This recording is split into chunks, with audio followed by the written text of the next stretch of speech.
দিতে এসছো? উপোস করে আছো? কি দণ্ডি কাটবে?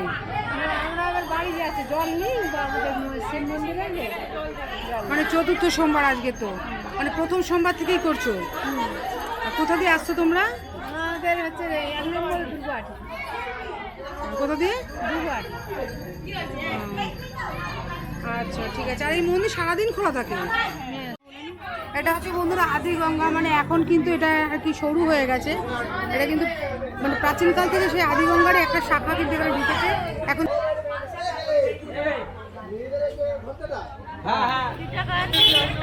সব দিয়ে চুলিয়ে কত বেলপাতাটা দিয়ে 10 টাকা নিলে হবে, 20 টাকা 10 টাকা দাও। ফুল বন্ধুরা, আমি কিন্তু আমাদের এই আদি গঙ্গা থেকে 1 ঘটি জল, আমি ঘটিটা বাড়ি দিয়ে নিয়ে এসেছিলাম, তামার ঘটি। তো ঘটি 1 ঘটি জল নিলাম, নিয়ে কিন্তু এই দিদি ভাইয়ের থেকে আমি নিলাম ডালার দোকান। ওপাশেও রয়েছে, এপাশেও রয়েছে 2-3টে।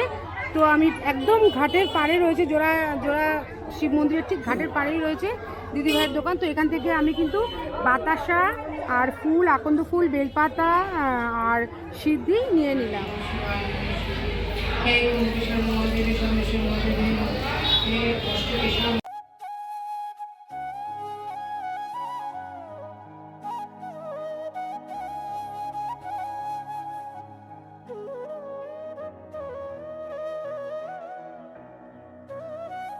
হ্যালো গাইস, আমি Kanika Kayal, welcome back to my channel Kanika Kayal blogs. বন্ধুরা, আজকে আমি চলে এসেছি পঞ্চম সোমবারের আগে, মানে আমাদের শ্রাবণ মাসে, আমাদের 2026-এ 5টা সোমবার পড়ছে, মানে বাবার হাট 5টা পড়ছে।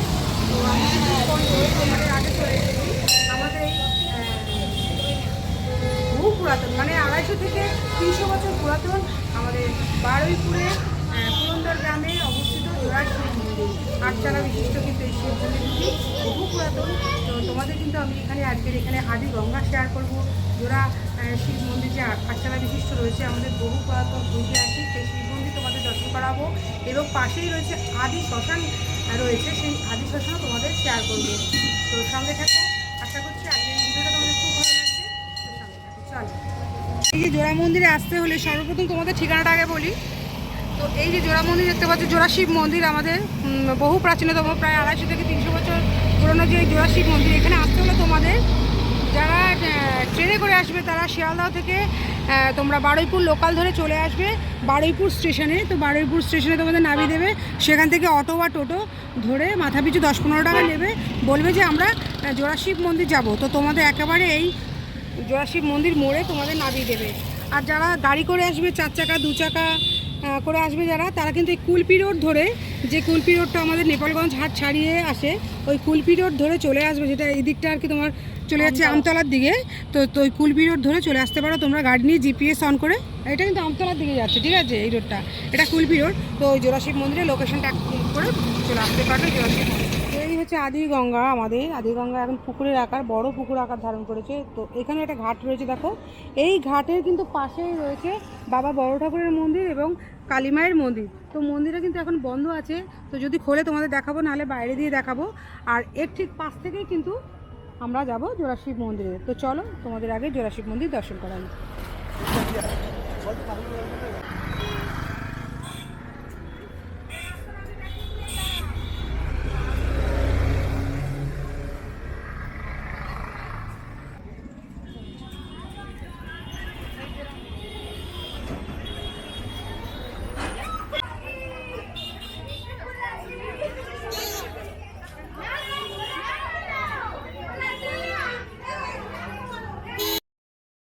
বন্ধুরা, জোড়া শিব মন্দিরের ঠিক উল্টো দিকেই রয়েছে কিন্তু আদি গঙ্গার ঘাট। এই ঘাটে কিন্তু ভক্তরা স্নান করে গণ্ডি কেটে পুজো দেয়। তো চলো কিছু ভক্তের সঙ্গে কথা বলি। তাই তো, এখন কি তোমরা পুজো দিতে এসছো?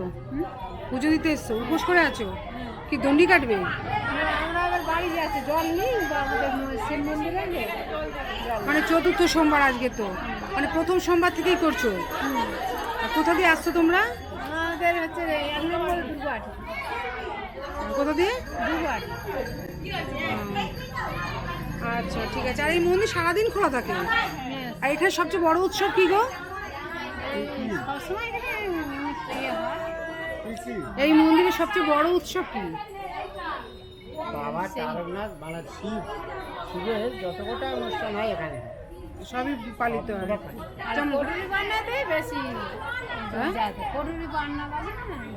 অনেক ভীমা একাদশীতেও হয়, এবার শিবরাত্রিতেও হয়, গাজন পুজোয় হয়, সব কিছুতে আর প্রত্যেকদিন খোলা থাকে, সারাদিন খোলা থাকে, সারা জীবন মানে সবসময় খোলা থাকে, বন্ধ হয় না? আচ্ছা, তবে ওকেশান আছে তো এদের সবসময় ভিড় হয় ওকেশান। এখন শ্রাবণ মাস চলছে, শিবের জন্মতিথি, হ্যাঁ, সারাদিন খোলা। আচ্ছা, এটা কত বছর পুরাতন হবে আনুমানিক জানেন? অনেক 250-300 বছর পুরাতন। আর এটা কি আদিগঙ্গা? আদিগঙ্গার এটা যায় না, তাহলে এখন মাথা হয়ে গেছে। আদিগঙ্গা। নিচে থেকে জল উঠে, আচ্ছা, এবার নিচে থেকে জল ওঠে।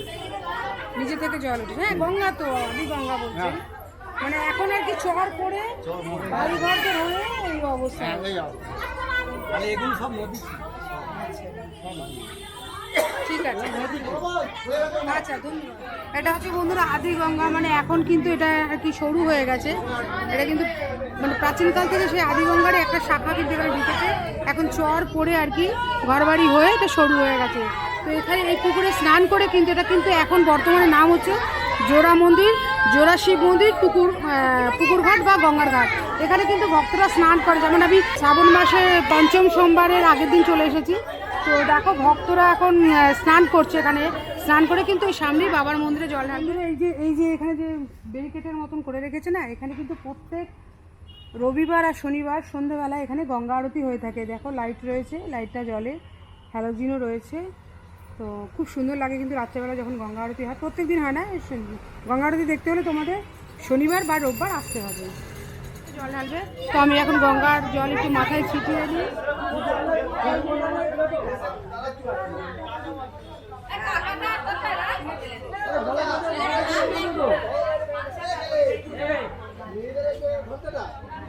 লোকটা কোথায় আগে কোথায় আগে উঠে মেয়েটা উঠবে।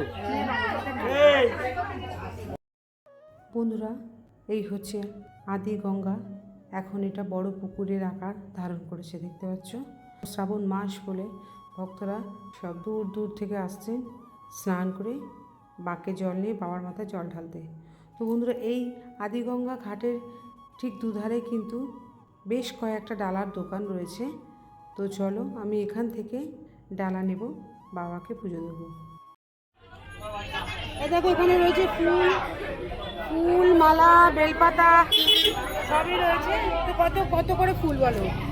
20 টাকা, 10 টাকা, মানে সব দিয়ে চুলিয়ে কত? বেলপাতাটা দিয়ে 10 টাকা নিলে হবে, 20 টাকা। 10 টাকা দাও। ফুল, বেলপাতা আমি আর আকন্দ ফুলের মালা দেবে না? কত? এটা 10 টাকা। এটা দাও, দুটো দাও। তুই ঢালবি, তুই দিবি? দুটো দাও। বাতাসা দাও 100 গ্রাম 12 টাকা। তো আমি নিচ্ছি 10 টাকা, তুমি বাতাস নিলে 10 টাকা। ও 100 গ্রাম 10 টাকা বাতাসা।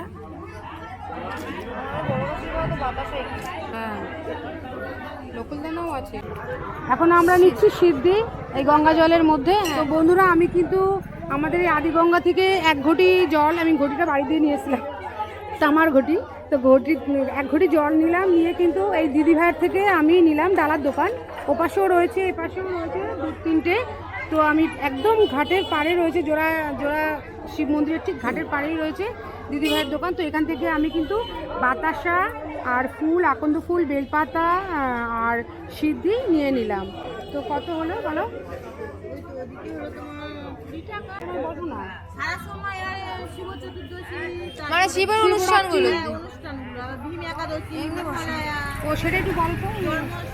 ও মানে তোমরা সারা সপ্তাহ বসো না, শুধু সোমবার করে বসো? আর বাবার এই বাবার শ্রাবণ মাসে জন্ম মাস বলে সোমবার করে বসছো, আর না হলে শিবরাত্রি, নীলের বাতি, মহালয়া, জন্মাষ্টমী, এসব অনুষ্ঠানে বসো। ঠিক আছে। আর পুকুরের ঠিক উল্টো দিকে কিন্তু দেখো জোড়া মন্দির রয়েছে।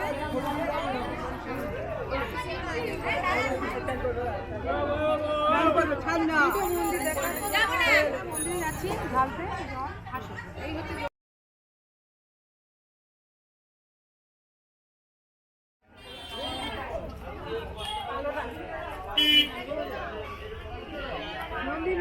একটাই রয়েছে দুটো মন্দিরের সামনে। রুটিটা খুলবে না, উঠবে না তুমি? তাহলে উঠতে হবে না, বসো। থাক, তুমি পারবে না, তুমি বসো।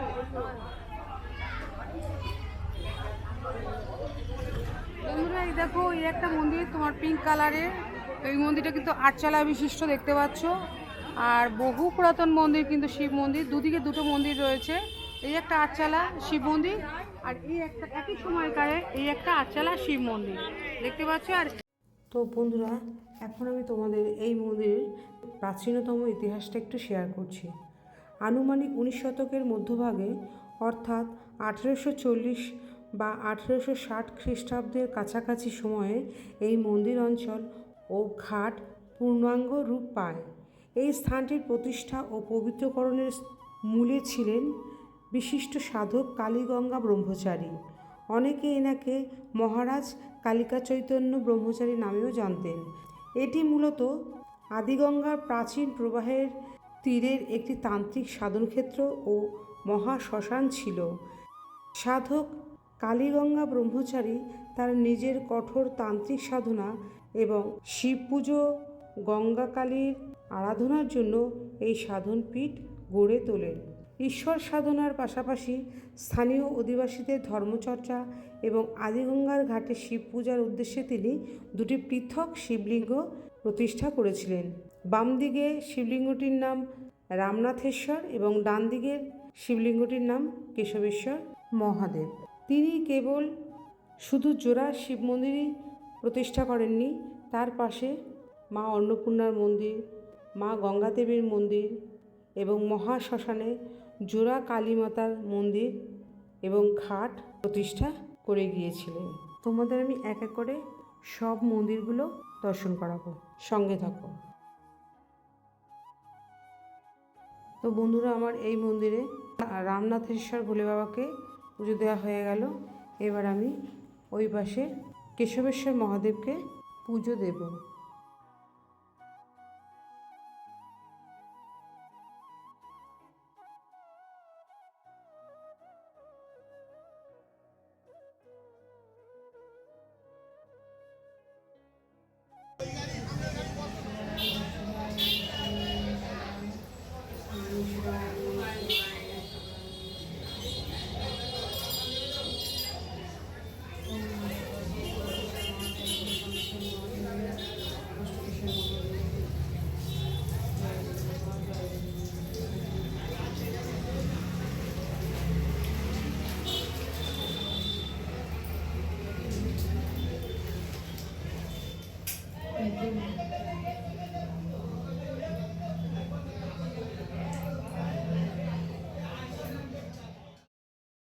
বন্ধুরা, আমার দুই ভোলে বাবাকেই জল ঢালা হয়ে গেছে।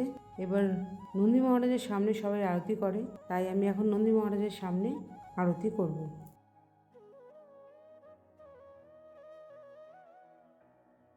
বন্ধুরা, তোমরা নন্দী মহারাজকে দেখেই বুঝতে পারছো যে কত কত প্রাচীনতম এই নন্দী মহারাজ আর এই মন্দির, সেটা কিন্তু এই নন্দী মহারাজকে দেখেই বোঝা যাচ্ছে। আর বন্ধুরা, নন্দী মহারাজ কিন্তু যেখানে বসে আছেন সেই স্তম্ভের নিচে শিব ঠাকুরের মূর্তি, গণেশের মূর্তি, ভোলে বাবার সতীমাকে কাঁধে নেওয়ার একটা ছবি রয়েছে।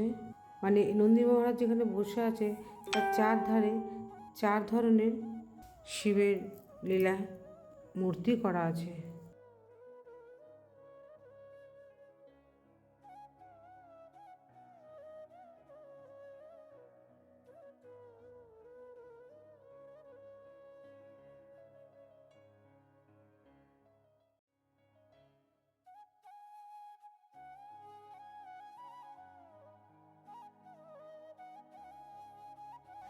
বন্ধুরা, এখানে দেখো একটা তুলসী মঞ্চ রয়েছে, যেখানে কিন্তু তুলসী মঞ্চের সামনে ধূপকাঠি মোমবাতি জ্বালানো যায়।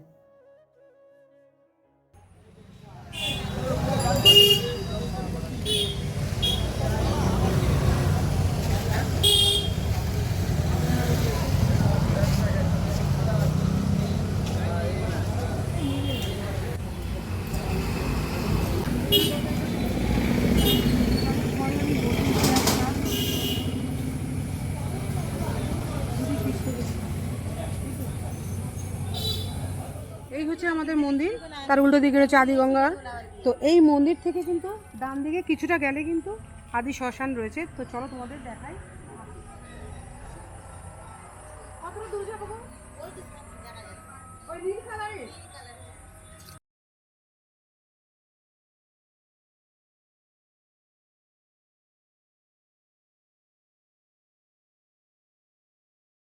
এই রাস্তা দিয়ে এলাম, এদিকে কিন্তু আমাদের জোড়াশিব মন্দির পড়েছে এবং আদিগঙ্গা ঘাট রয়েছে।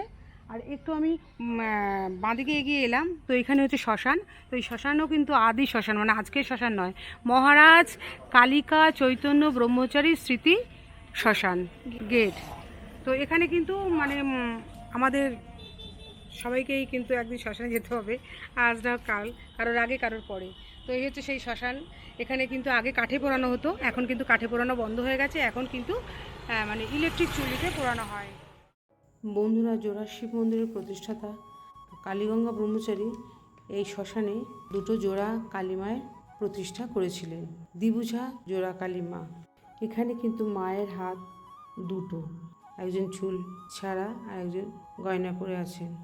বন্ধুরা, সাধক মহারাজ কালিকা চৈতন্য ব্রহ্মচারী অনেকবার মাকে শ্মশান ঘাটে যেতে দেখেছে।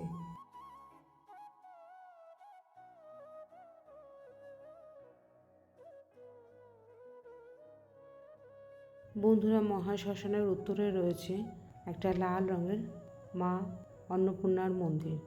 মন্দিরের ছাদটা বিশাল বড় বট গাছে ঢাকা, আর ভেতরে রয়েছে দেখো মা অন্নপূর্ণার মূর্তি রয়েছে, কালী মায়ের মূর্তি রয়েছে, ভোলে বাবার মূর্তি রয়েছে।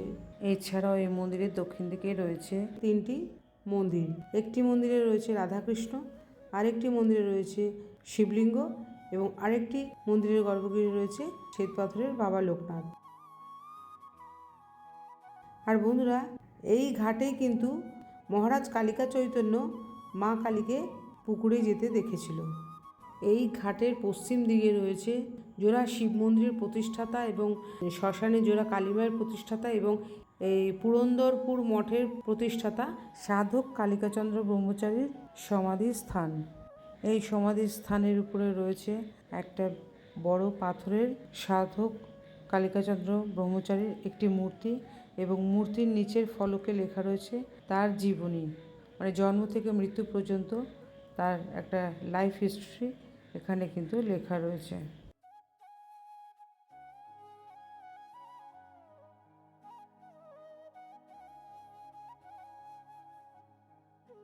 আর এই ফলকে লেখা রয়েছে দেখো, মঠাধ্যক্ষের জীবনালেখ্য মহারাজ কালিকা চৈতন্য ব্রহ্মচারীর সংক্ষিপ্ত লাইফ হিস্ট্রি। তো বন্ধুরা, এই যে এখানে যে ব্যারিকেডের মতন করে রেখেছে না, এখানে কিন্তু প্রত্যেক রবিবার আর শনিবার সন্ধ্যেবেলা এখানে গঙ্গা আরতি হয়ে থাকে। দেখো লাইট রয়েছে, লাইটটা জ্বলে, হ্যালোজিনও রয়েছে। তো খুব সুন্দর লাগে কিন্তু রাত্রেবেলা যখন গঙ্গা আরতি হয়। প্রত্যেক দিন হয় না, গঙ্গা আরতি দেখতে হলে তোমাদের শনিবার বা রোববার আসতে হবে। এই যে মন্দির দেখতে পাচ্ছ, এই মন্দিরের ঠিক উল্টো দিকেই গঙ্গার ঘাটের ডান পাশে ব্লু কালারের, এটা কিন্তু আদিগঙ্গা মন্দির, কপিলমুনি রয়েছে এখানে, তো গঙ্গা মাতার মন্দির বলে। তো চলো ভেতরটা দেখ। বন্ধুরা, এই যে লাল রঙের মন্দিরটি দেখতে পাচ্ছ, এই মন্দিরে কিন্তু মূল গর্ভগৃহে রয়েছে খুব সুন্দর সাদা রঙের গঙ্গা মাতার মূর্তি।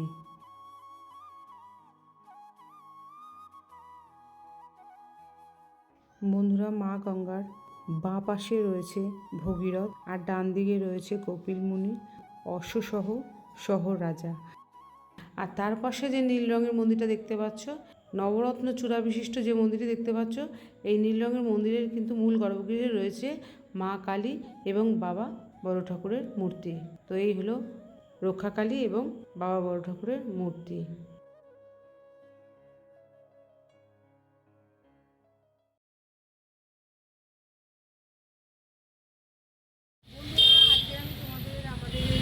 প্রাচীনতম প্রায় 250 থেকে 300 বছর পুরাতন কিন্তু আমাদের বারুইপুরের পুরন্দর গ্রামে যে জোড়াশিব মন্দির রয়েছে, সেই শিব মন্দিরটা তোমাদের দর্শন করালাম এবং এখানে যে আদি গঙ্গা ছিল সেই আদি গঙ্গা দর্শন করালাম এবং পাশেই যে জোড়াশিব মন্দিরের যে শ্মশান রয়েছে সেটাও তোমাদের আমি দর্শন করালাম। আর আমি এখানে কিন্তু আজকে আমাদের শ্রাবণ মাসে পঞ্চম সোমবারের আগে আমি তো এসেছি। তো আমি কিন্তু এই শ্রাবণ মাসে আমি আমার ইউটিউবে কিন্তু আমি 5টা ভিডিও বাবার ভোলে বাবার ভিডিও আমি নতুন মন্দির পুরাতন মন্দির শেয়ার করলাম। তো আজকে কিন্তু পঞ্চম সোমবারের আগে আমি চলে এসেছি। তো আজকের এই ভিডিওটা ভালো লাগলে তবে কিন্তু অবশ্যই চলে এসে প্রাচীনতম জোড়া শিব মন্দিরে খুব ভালো লাগবে, খুব শান্তিপূর্ণ, ভীষণ ঠান্ডা, খুব ভালো লাগবে। যদি ভালো লাগে তাহলে কিন্তু অবশ্যই লাইক করে দিও, কমেন্টে জানিও, শেয়ার করে দাও। নতুন বন্ধু যারা সাবস্ক্রাইব করে দিও প্লিজ সাবস্ক্রাইব করে আমার পাশে থেকো। তো আজকের মতন বিদায় নিচ্ছি, অন্যদিন দেখো অন্য কোনো ব্লগের সাথে। সবাই সুস্থ থাকো, ভালো থাকো, টাটা।